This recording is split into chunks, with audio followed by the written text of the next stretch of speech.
ద్రుపదుడు, ద్రోణుడు. ద్రుపదుడు, ద్రోణుడు వీళ్ళిద్దరూ కూడా ఒక గురువు దగ్గర విద్యాభ్యాసం చేశారు. మంచి స్నేహితుల్లాగా వెలిగారు. విద్యాభ్యాసం అంతా పూర్తయిపోయింది. అయిపోయిన తర్వాత ద్రుపదుడు పాంచాల దేశానికి వారసుడనమాట. బాల్యమిత్రుడైనటువంటి ద్రోణాచార్యులు వారితో చెప్పాడు, నేను సింహాసనం అధిష్ఠించిన తర్వాత నీకేమన్నా అవసరమైతే నా దగ్గరికి రా, తప్పకుండా నీకే సహాయమైనా నేను చేస్తాను అన్నాడు.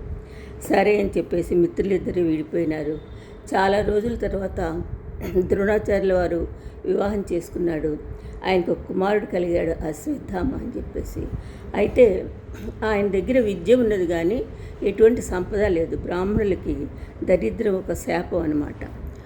అప్పుడు ద్రోణాచార్యులకి మిత్రుడైనటువంటి ద్రుపదుడు చెప్పినటువంటి విషయం గుర్తుకొచ్చి పాంచాల దేశానికి వెళ్ళి నిండు సభలో ఉన్నాడు ద్రుపద మహారాజు.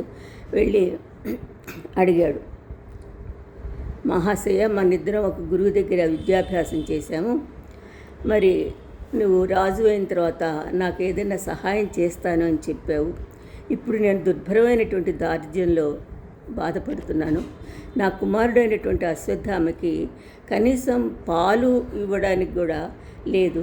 అందుకని చెప్పేసి నువ్వు ఒక పాడియావు నాకు ఇచ్చినట్లయితే నేను కృతార్థుడనవుతాను అన్నాడు. అనేటప్పటికీ ద్రుపదుడు నవ్వి, నువ్వెక్కడా, నేనెక్కడా, నేను మహారాజుని, నీవు బీద బ్రాహ్మణుడివి, నీకు నాకు స్నేహమా, మనిద్దరము కలిసి ఒకచోట విద్యాభ్యాసం చేశాము అని చెప్పేసి పరిహాసం చేసి మాట్లాడాడు. ద్రోణాచార్యుల వారు ఎన్ని విధాలుగా చెప్పి చూసినా కానీ ద్రుపద మహారాజుకి అర్థం కాలేదు. సరే, ద్రోణుడు తిరిగి వచ్చేశాడు. కాలక్రమేణా కౌరవులు, పాండవులు ఇద్దరిని ద్రోణాచార్యుల వారి దగ్గర విద్యాభ్యాసం చేయమని చెప్పేసి భీష్మాచార్యుల వారు నియోగించారు. వీళ్ళు విద్యాభ్యాసం అంతా పూర్తయిపోయింది. అయిపోయిన తర్వాత నాకు గురుదక్షిణ సమర్పించండి అని అడిగారు ద్రోణాచార్యుల వారు. అడిగితే, అలాగే గురువర్య, మీకు ఏం గురుదక్షిణ కావాలో అడగండి అని చెప్పేసి అన్నారు.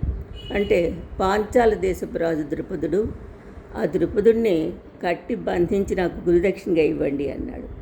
అనేటప్పటికి ఈ కౌరవులందరూ హడావుడిగా 100 సోదరులు కలిసి పాంచాల దేశాన్ని మీదకి దండయాత్రకు వెళ్ళారు. ద్రుపదుడే సామాన్యుడు కాదు, మహావీరాధివీరుడైనటువంటి వాడు, అవక్ర పరాక్రమవంతుడు. మరి ఆ ద్రుపదుడితో యుద్ధం చేయలేక శక్తి సన్నగిల్లిపోయి ఓడిపోయి తిరిగి వచ్చేశారు కురుకుమారులందరూ. వెంటనే అర్జునుడు మిగిలిన సైన్యాన్ని అంతా తీసుకొని ద్రుపద మహారాజు మీదకి యుద్ధానికి వెళ్ళి బాగా అర్జునుడు మహావీరాధివీరుడు, ద్రుపదుడు వీరాధివీరుడు, ఇద్దరు యుద్ధం చేస్తుంటే ఒకరికొకరు తీసుకోవడం లేదు. వాళ్ళిద్దరూ అటు నుంచి ఆయన బాణాలు వదులుతున్నాడు, ఇటు నుంచి ఈయన బాణాలు వదులుతున్నాడు. ఆ బాణాలతోటి ఆ ప్రదేశం అంతా కూడా చీకటిగా తయారైంది.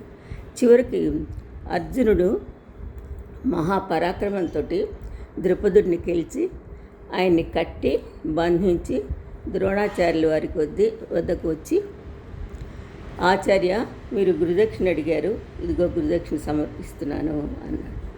అనేటప్పటికీ ద్రోణాచార్యుల వారు సంతోషించి ద్రుపదుడిని చూసి, వీరెవ్వరయ్యా, ద్రుపద మహారాజులే, ఏంటి ఇట్లా దీనంగా బంధింపబడి ఉన్నారు అని చెప్పేసి పరిహాసాలాడి వెంటనే ఆయన కట్లు విప్పి వదిలిపెట్టేశాడు. ద్రుపదుడు తన రాజ్యానికి వెళ్ళిపోయినాడు. బ్రాహ్మణుల కోపము గడ్డితో వేసిన మంట ఎక్కువసేపు ఉండవు కదా అంటారు నన్నయ్య గారు. అలాగ వెళ్ళిపోయినటువంటి ద్రుపదుడు ఊరికే ఉండలేదు. మరి ద్రోణాచార్యుల వారిని గెలవగలిగినటువంటి కుమారుడు, అర్జునుడిని వివాహం చేసుకోగలిగినటువంటి కుమార్తె, వీరిద్దరు కలగాలని హోమం చేశాడు. ఆ హోమంలో నుంచి మహాబలవంతుడి వీరాధీరుడైనటువంటి దుష్టజీమునుడు, నీలికలువల వర్ణం కలిగినటువంటి శరీరంతో, పెద్ద పెద్ద కళ్ళతోటి అపూర్వ సౌందర్య రాశి అయినటువంటి ద్రౌపది జన్మించారన్నమాట.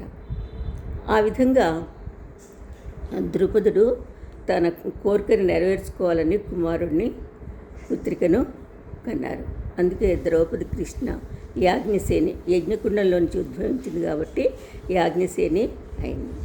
ఇది ఇద్దరు మిత్రుల కథ. ఈ కథ కనుక మీకు నచ్చినట్లయితే లైక్ చేయండి, షేర్ చేయండి.